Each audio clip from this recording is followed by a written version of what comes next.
Depression అంటే ఇదే, depression అంటే ఏదో ఇట్లా అంత దేవదాస్ అట్లా కాదు, అప్సెట్ అయ్యండి. అప్సెట్ అయిన తర్వాత నేను ఎక్కడ లాగింగ్ ఉన్నా అనిపించింది, రియలైజేషన్ స్టార్ట్ అయింది. చెప్పాను కదా, సో ఆల్రెడీ 2 months లో సబ్జెక్ట్ పైలప్ అయింది కొంచెం. నేను ఎక్కడ లాగింగ్ ఉన్నా దీన్ని ఎందుకు వేస్ట్ చేయడం. సో నాలాగా ఎవడు ఇంకోసారి ఇట్లా కాకూడదు, నేను చేసిన తప్పులు ఇంకోసారి ఎవడు చేయకూడదు.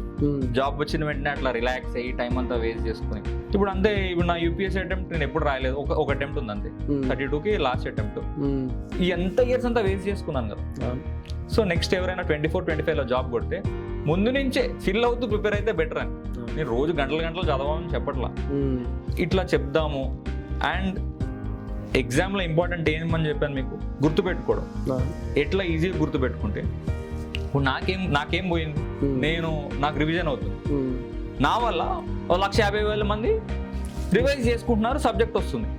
సో ఇప్పుడు నేను గ్రూప్ 1 కొట్టని లేకపోతే ఏదైనా కొట్టని తర్వాత ఇది ఎస్ఐ జాబ్ ఉండని లేకపోతే ఏదైనా బిజినెస్ పెట్టుకొని ఇవన్నీ పక్కన పెడితే